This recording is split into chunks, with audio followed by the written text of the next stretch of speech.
Hi, Jennifer Gidley. You are from Australia. Yes, I am. Hello, Michel. Hello. How are you? And you are working on a very interesting research on the future. So could you a little explain how you discover this field and why it interests you so much? Well, I began doing a master's research about 15 years ago, and I was very interested in what was happening in the media. There was a lot of reports in the media about young people in Australia being very fearful and having a sense of hopelessness about the future. And we actually had a suicide epidemic in Australia at the time, and a lot of young people were suffering from depression and anxiety. And so the newspapers and the media were linking this to hopelessness. But I realised from my research as a psychologist also that hopelessness is one of the signals of, people feeling that they want to commit suicide. Yes. So I was also became aware of the field of future studies research, and I sort of put the two together and thought, well, really when you look at all the media, the dystopian images in the media and so on, we're presenting a lot of images to young people that make them feel hopeless. Yes, yes. So in a sense we're sort of encouraging this feeling of hopelessness and disempowerment in young people. So we're creating a culture of hopelessness. So I was interested in looking at how young people that were educated in a different way through Steiner education, whether or not they would see things differently and how they would feel towards the future. So what I found was that these young people they still had the sense of worry and concern about the future, and they could see the environmental issues and so on, but they felt very empowered. There was a strong empowerment to make a change, to be the change that they wanted to be in the world. So that was the beginning of my involvement in future studies, and then I became interested in educational futures and eventually in futures of thinking, and really how consciousness is evolving.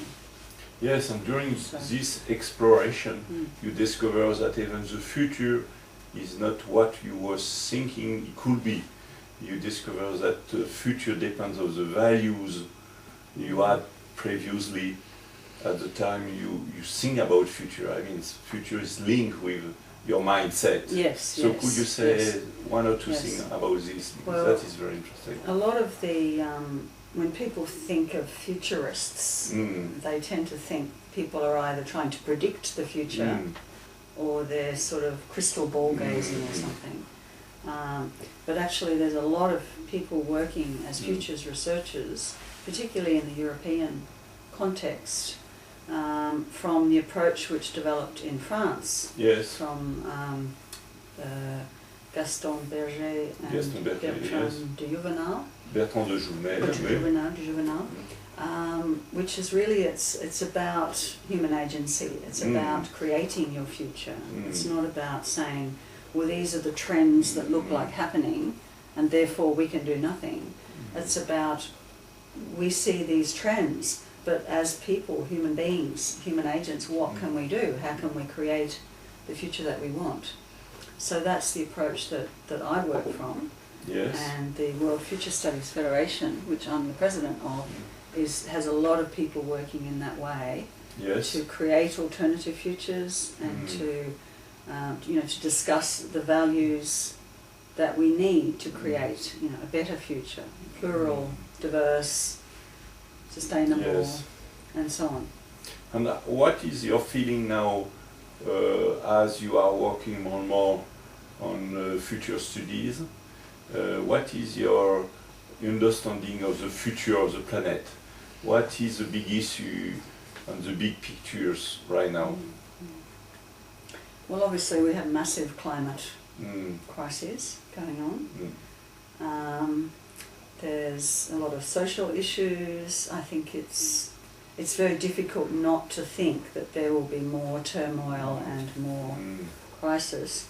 But at the same time, in the work that I do, globally, I try to keep sort of environmental scanning, trying to see what the positive initiatives are happening in the world. And I'm particularly interested in young people and what initiatives are happening from young people around the world. So I'm actually very optimistic because I think that there are so many young people.